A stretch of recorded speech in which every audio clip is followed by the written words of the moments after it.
What's up, my Beardos and Weirdos? Today we're taking a look at r/StoryTime. Let's jump into it! No, let's take it one topic at a time. And then we'll jump in!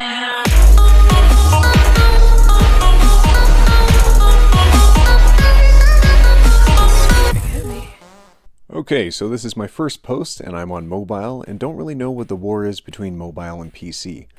I've gathered that it's about formatting and posts, but here's my story.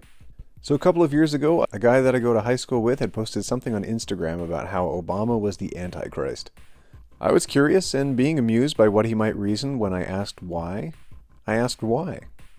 He responded with what can only be defined as perfect ignorance.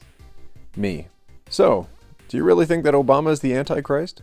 Again, this was a couple of years ago and was just recently reminded of the encounter, so this is a very rough phrasing. He responded with some weird argument involving letters and numbers like this. Him. Obama has 6 letters. Death has 6 letters. Obviously, Obama is the Antichrist. So first, I get Obama because Barack has 6 letters, but I was like, Bech, death, D-E-A-T-H, has fucking 5 letters. To say the least, I don't talk to him that often. Also, I don't really know what subreddit this belongs in, so I'll just put it here. If I'm wrong, then please tell me where and how to move it to the correct subreddit because I'm very new to Reddit. Well, yeah, people who say that about Obama, that's unfortunate. That's silly. My coffee shop escapade. I went to the local Starbucks today. I order this tea. I hand my reusable cup to the cashier. They open it. And there is a Fusin leftover ramen noodle at the bottom of the cup. Cause I'm a Fusin dumb. I will remember the look of panic in their eyes forever. Hashtag I'm a Fusin mess. Lol, they hate you. Sure, thanks for the reminder though. Reusable cups, I mean, major props for you on that one. I can't even remember the last time I went into a Starbucks and I saw someone use a reusable cup. So good on you. But also, good on you for reusing your reusable cup at home to make noodles with. Just try to remember which one is your coffee cup and which one is your noodle cup, and you should be good to go. My grandpa apparently violated the ADA. This isn't my story, but my grandpa's. My grandparents used to own a store called Arizona Home Center back in the 1990s to the early 2000s. Back in 1997, my grandpa hired a kid fresh out of high school named Glenn. Glenn worked at the store for a year and a half delivering and installing at customers' houses. After a while, my grandpa noticed that Glenn was moving around quite oddly. His shoulders would ache too much and he had a slouch. My grandpa asked Glenn if he was fine and Glenn would say, "I'm fine," every time. My grandpa eventually talked to Glenn and it turns out he has scoliosis. My grandpa tried to offer a sales job to Glenn but he kept refusing. Glenn eventually stopped coming into work for a while. Weeks later, my grandpa was served a lawsuit paper from Glenn's law firm for violating the ADA. My grandpa had to pay $22,000 before the case was dismissed over the fact that Glenn didn't make him aware of his condition at the time of hiring. Oh, I thought this was going to be heartwarming about how a grandparent was setting up shop in Arizona and gave a hardworking person a chance at having a good job and steady income, and instead it's this Glenn, you're terrible. Glenn, I hope you hear this. You're awful. Making this older gentleman who hired you pay legal fees just to defend himself. And in the end, I hope he sued you back. I hope he got to recoup those $22,000 that you made him spend on his legal fees. You are a jerk. Alright, when reading through this story, I'm getting some real r/ThatHappened vibes. But you know, let's just go into it thinking that not every story has to be true to be a fun read, so let's go through it together. I was a pawnbroker for years. I was working in Detroit at AI's Jewelry and Loan. This lady brought in a VCR and she wanted to pawn it. We would give $20 to $60 depending on the device. Tired from carrying it, she drops it abruptly on my counter and roaches took off running out of this thing like Raid was kicking in the front door. Her hands remained on the unit as she was looking at me and asking, "How much can I pawn this for?" Roaches were running up her hands and arms. She tried to casually brush them off while talking to me. Meanwhile, I've taken 10 steps back and I'm trying not to embarrass her anymore, that she already was.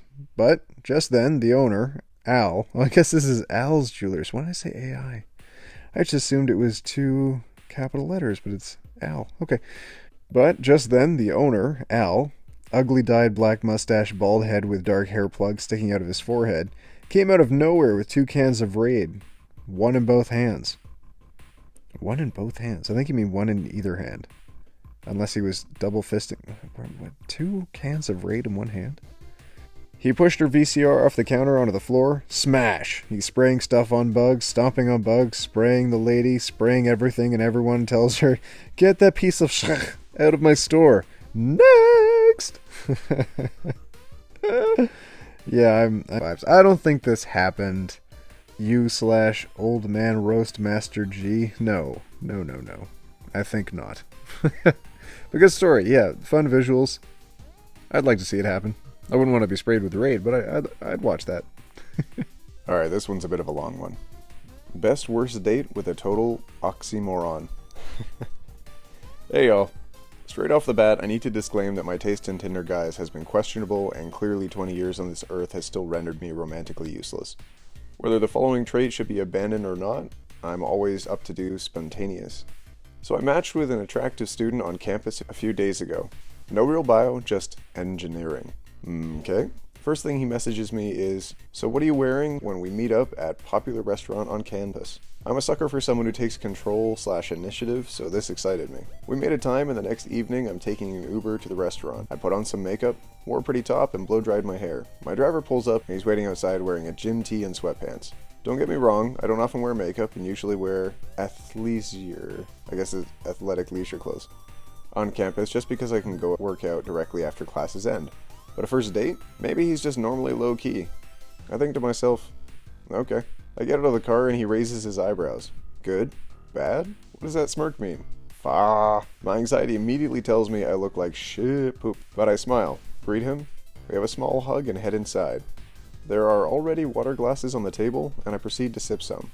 At the same time he says to me, "You know, you're actually quite pretty in person. Not what I expected from those unflattering photos. But I'd rather have a reverse catfish, I guess." I spit out my water through my nostrils and have the fattest lol I've had since I was first introduced to F is for family.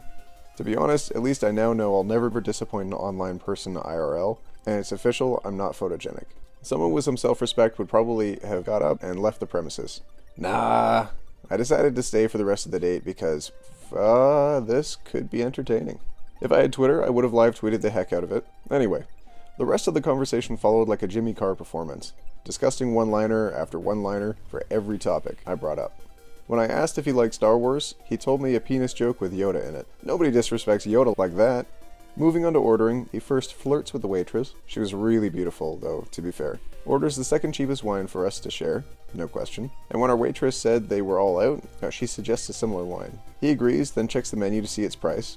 Second most expensive by only $2. He asked me to go up to the kitchen to get the cheapest house white instead before they opened the bottle. When he asked if I liked wine, and I said yes, my family owns a wine farm, he called me a basic bicha and said that real adults drink whiskey. He's just a year older, though. He then orders a small pizza for us to share without asking what I like and spent the next half hour biching about vegans. So I'm pretty sure he's an a-hole. So being the petty a-hole I am, I told him I was, even though I'm not.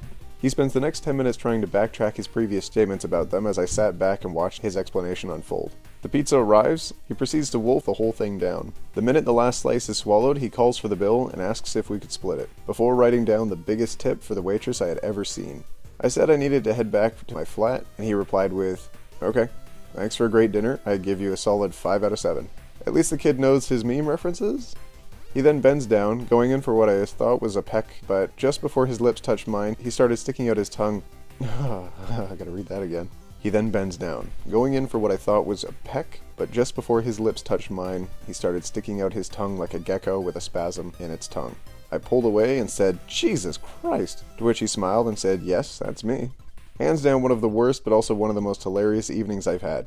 So to all those dreading the impending V-Day, here's a lesson I learned that it's probably better to have a fabulous Galentine's Day, Parks and Rec fans, who's with me? And spend the 14th watching thrillers and horror films with some other single friends. Use the occasion as a treat yourself day, and be your own Valentine, because sometimes the best company is your own. TLDR, this date taught me that dating can be a lot of fun, but that it's totally fun to be single and own it during this romantic season. Well, that's a nice message. You know, I mean, what an unfortunate date. He has not much on his profile, so I'm not sure if she could expect very much. He clearly didn't make a lot of effort in what he was presenting himself as if he's just wearing sweatpants. I mean, at least when I wear a gym shirt, I'm usually wearing pants if I'm going out. And probably a jacket on top, so that way it doesn't look too weird. But a first date, no, you want to make a good impression, at least. I was suspicious when she said there were already water glasses on the table. I thought she was going to expand into how they were there from the last people that were sitting there, but, you know, never got to that point. At least he was able to make her laugh, and she had a good time. And when he decided to start complaining about vegans, she did have some good humor about it.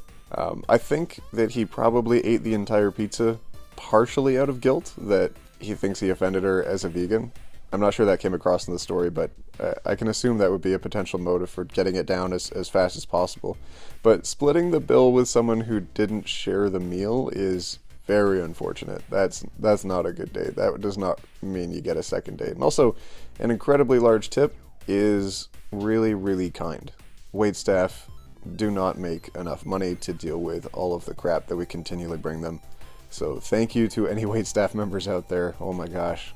I'm real grateful for you, but huge tip, and then telling the person you're on a first date with that they need to split with you is probably not great when you've opted to do this yourself and you haven't communicated it with them.